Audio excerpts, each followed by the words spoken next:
এই মুহূর্তে আপনাদের একটা মজার ভিডিও দেখাবো। মজার নয়, বিজেপির কাছে খুবই চিন্তার।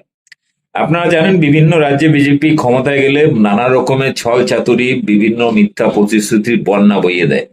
অনেকে বিশ্বাস করে ভোট দেয়, তারপরে আছলা বাস খেয়ে তখন হুঁশ ফেরে। কিন্তু পশ্চিমবাংলার মানুষ রাজনীতি সচেতন, এই কারণে পশ্চিমবাংলায় বিজেপি যেখানে যেখানে প্রচারে যাচ্ছে প্রত্যেক জায়গায় পাবলিকের প্রশ্নের মুখে দাঁড়াতে হচ্ছে। আপনারা দেখেছেন এর আগে অগ্নিমিত্রা পল আসানসোলে যখন প্রচারে গেছে তখন এলাকার মানুষ বলছে আপনি সেই ভোট নিতে এসেছিলেন তারপরে আজকে এলেন।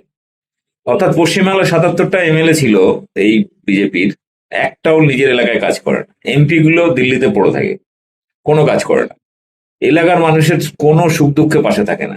কিন্তু সেই এলাকার তৃণমূলের লোকজন ক্ষমতায় না থাকলেও, মানে ওই বিধানসভায় বা ওই পঞ্চায়েতে, সেখানে কিন্তু তৃণমূলের লোকজন সারাক্ষণ মানুষের সুখে দুঃখে পাশে থাকে। ফলে এইবারে যখন প্রচারে গেছে, সেই প্রচারে গিয়ে এরকমই বিভিন্ন জায়গায় হেনস্থার শিকার হয়েছে বিজেপির প্রার্থীরা। তো সোনামুখীর বিধায়ক দিবাকর ঘরামি বিজেপির 2021 সালে বিধায়ক হয়েছে, কিন্তু 21 সালের পর থেকে 26-এ গিয়ে এখন পাড়ায় পাড়ায় যাচ্ছে। আর গ্রামবাসীরা ধরেছে কি অবস্থা, লেজে গোবরে অবস্থা হয়েছে বিজেপি। এরকমই দরকার। বাংলাকে অত টুপি পরানো যায় না, বাঙালিকে বিহারি বানানো খুব সমস্যা আছে। দেখুন ভিডিওটি, ব্যাপক শেয়ার করুন।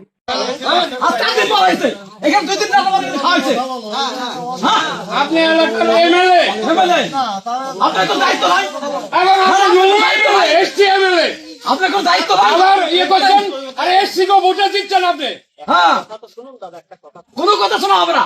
বলেন কি না, কোনো কথা শোনা হবে না। এই রাস্তাটার জন্য, বদমাইশির জন্য আমরা এই রাস্তা আসতেই পারি না। এইখান থেকে ঠিক রাস্তাটা হওয়ার মুখে সেই রাস্তাটা আজ পর্যন্ত হলো না। আপনি এমএলএ, কেন আসবেন রাস্তা দিন? আপনি আজকে কি বলেন? কি নিয়ে আসছেন? আপনি পাবলিকের জন্য আপনি কি নিয়ে এসছেন বলেন? কোন প্রেস নিয়ে এসছেন বলেন? আলোচনা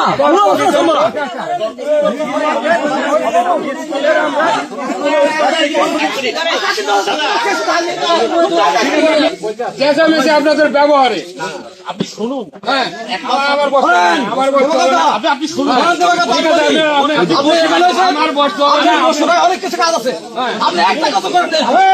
আমি গন্ডগোল করি, বাবু এসছে তার কথা আমরা শুনবো না, নিজেরা ঝামেলা করি, ওরা কি